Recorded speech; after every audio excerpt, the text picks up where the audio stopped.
Father Krovos, ladies and gentlemen, on behalf of the Cops for Life production team, I am pleased to present to you to our very first production. Tonight we are pleased to present a play titled The Wounds of Christ, which will be followed by choir presentation of 3 hymns.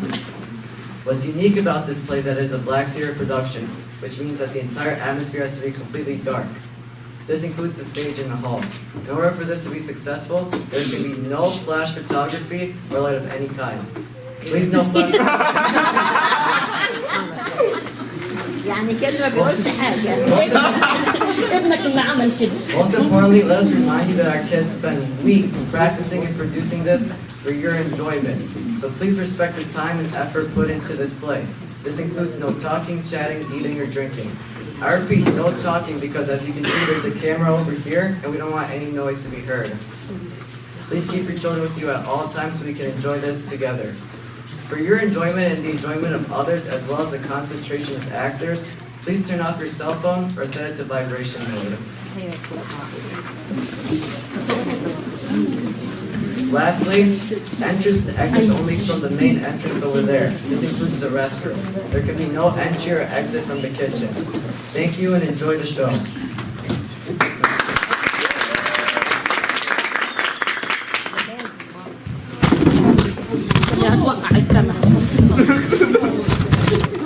Many years ago, there was a very famous and gifted artist. One day, she wanted to paint the Passion of Christ. She saw hundreds of pictures of the cross throughout her life, but she wanted this one to be different. She thought of many ways to make this one special. Maybe she could focus on the wounds, but that was too traditional. She began to think of new ways to portray the feelings associated with the Passion of Christ, and she finally decided that she could focus on the tools used to torture the creator of the world. I really want this painting to be special. I can't stop thinking about how badly Christ was tortured by these man-made tools. Let me start with a small tool. How about the steel nails? I wonder if the steel had an opinion about what was going on. She kept thinking of this until late at night and kept tearing one paper after the other. Eventually, she became exhausted and fell asleep, surrounded by all of her unfinished work.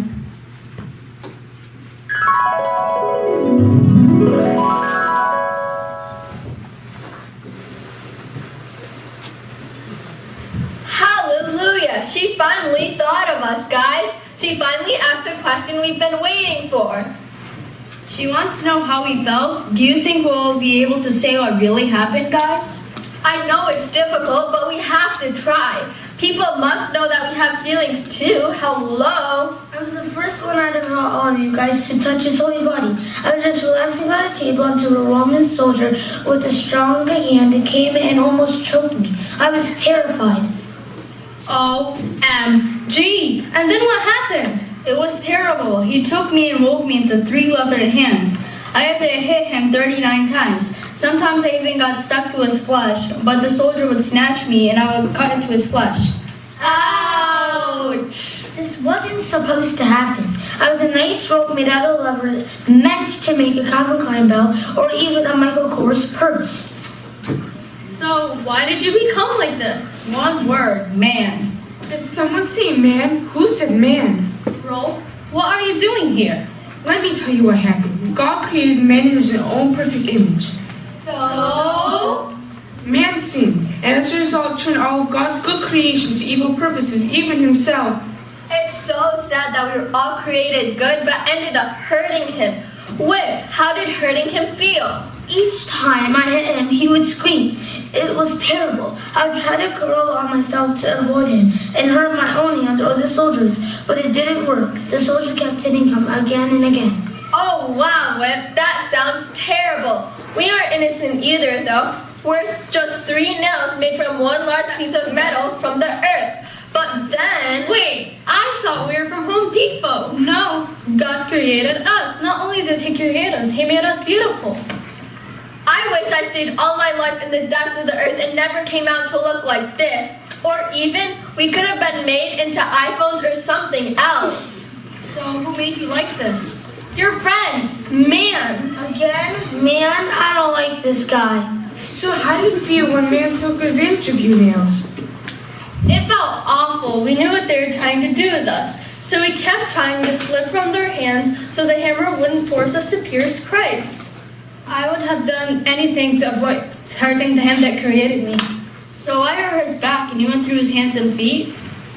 Yes, I've never seen hands like these. They did so much good. They created, healed, and wiped tears. But now we were hurting them, making them bleed. Guys, take a chill pill. You didn't have a choice. But I'm sure he allowed all these sacrifices. If he did not, he could have easily made you break and I won't. Truly allows all these wounds. OMG, Miss Thorns! Oh my goodness, can I please have your autograph? Aw, no paparazzi, please. Welcome, Miss Thorne. You are at the top, the best place, the place of honor. You're at the highest rank. Our rank was always under the feet. No honor. I was supposed to be created to begin with. Sorry? I don't understand. See, before Adam sinned, there was none of us. Only good plants. All my family never existed before. So how did you come to be on earth? When Adam sinned, God cursed the earth and said it's going to produce thorns. And here we are. Since then, we're reminding man of our painful pricks that sin brings curse. So how did you feel when you touched his head? Electric shock. The moment each thorn touched his head, I received a huge shock passing through all my branches. But when his blood stained me, I felt it right away. Felt what? The curse, my friends, the curse. When he bore me on his head, he carried the curse. Actually, he became a curse like me. Boy, I'm confused. Man sinned, God cursed the earth, you, Thorn, came because of the curse, and Jesus, who is God, is now the curse. What's going on? Can someone speak English? We will explain, Whip. Man sinned. Therefore, the sacrifice has to be human. But man sinned against God who's infinite. Therefore, the sacrifice has to be infinite, and only God is infinite. Hence, the Redeemer has to be both man and God, and only Jesus possesses these two attributes through his humanity and divinity. We nailed it, Nails! Literally! I see. So what happened to the curse now? When his blood touched me and stained the earth, the curse is lifted. This is my honor. Of course! You are honored like the best of all the wounds. There isn't a cross picture without a crown of thorns.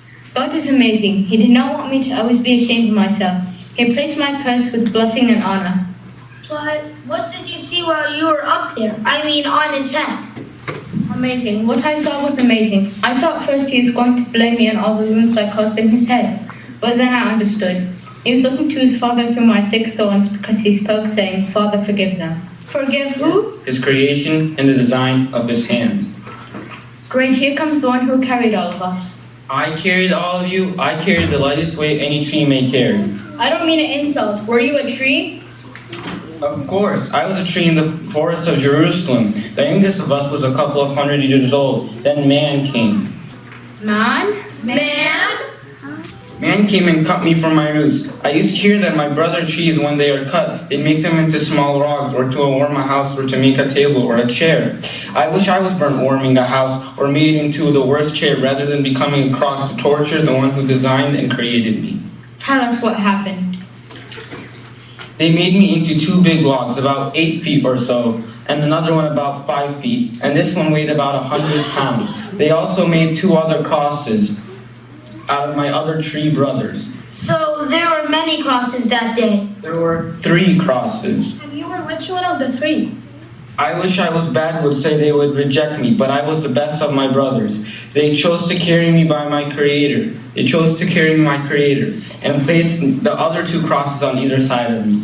Yes, I saw 2 other crosses. They carried the thieves, right?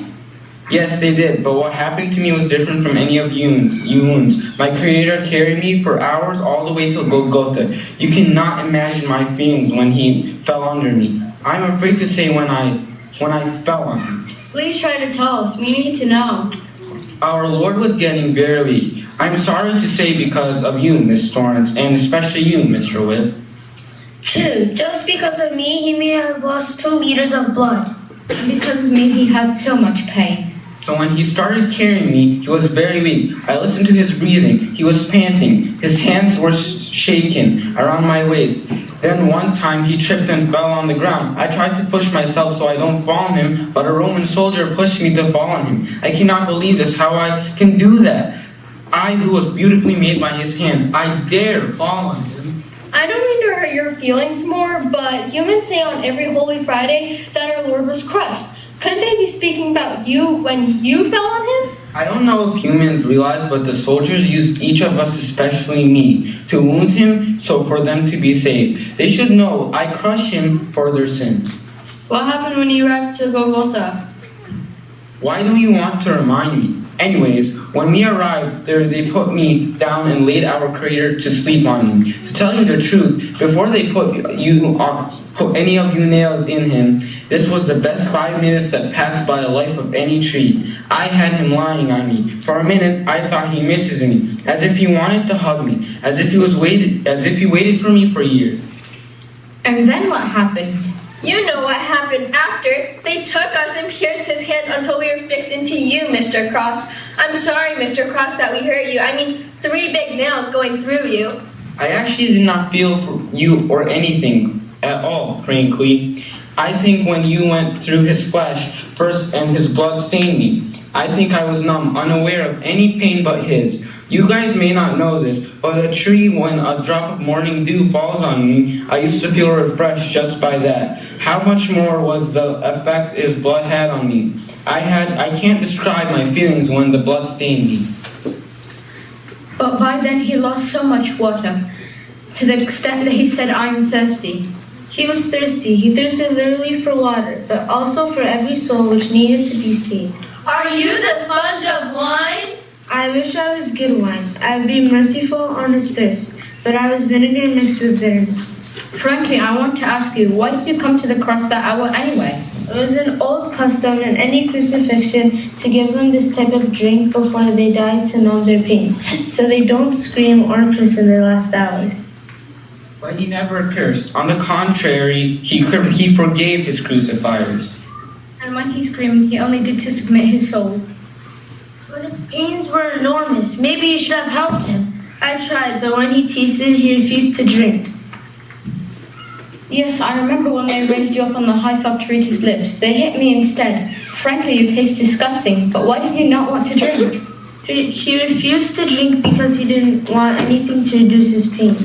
I know. He wanted to drink the cup of his pains to the very last drop, to save all his people. This is why he didn't want to drink from you, so his pains are perfect and complete.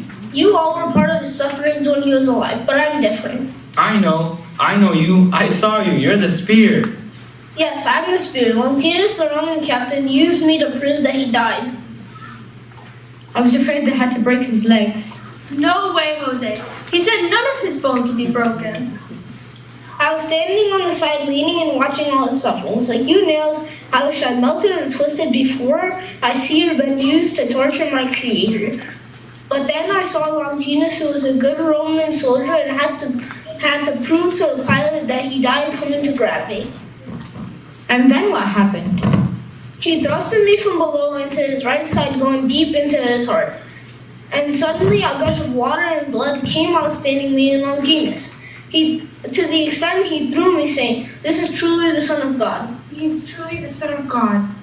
Bro, you've been so quiet. Why don't you tell us a bit about yourself? I too was a simple fabric. One day the tailor made me into this beautiful tunic that everyone thought kings should wear. Yes, that's what happened. Jesus wore you, right? Yes, but But what?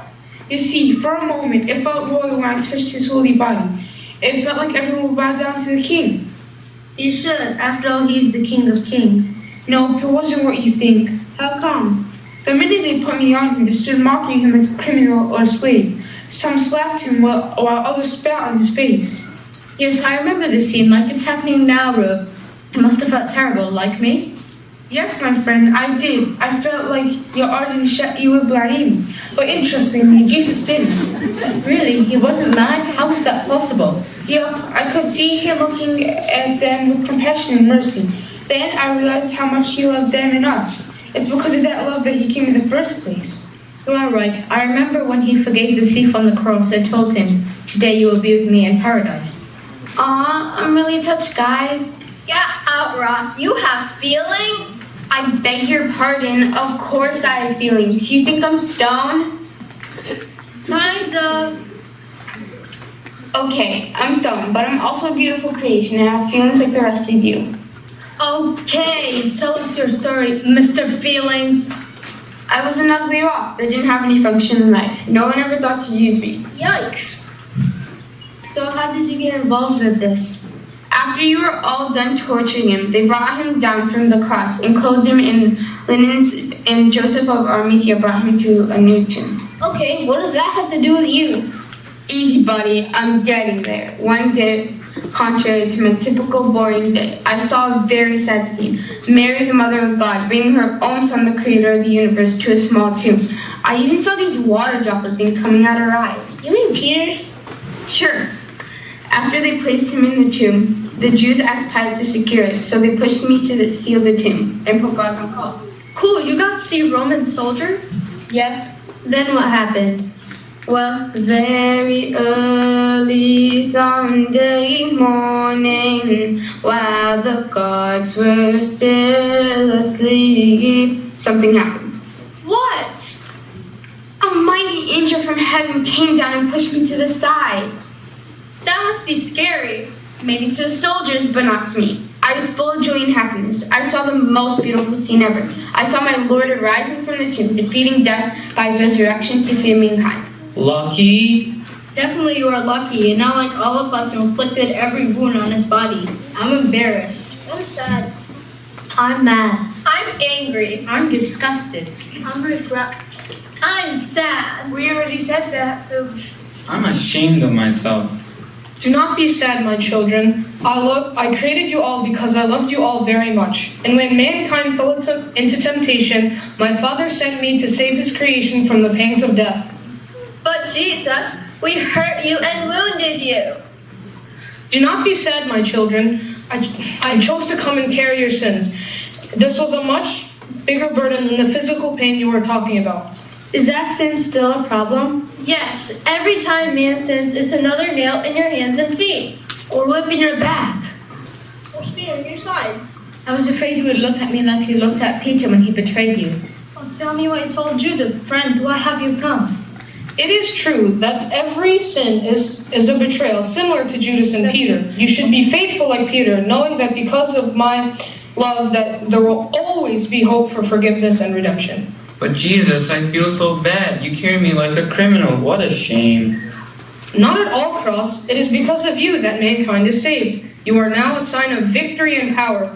You will always remind man that I came to save and redeem humanity. So, Jesus, you're not angry with us? You really don't hate us? My children, my love to you is eternal and infinite. Remember, I came that you may have life, and that you may have it abundantly.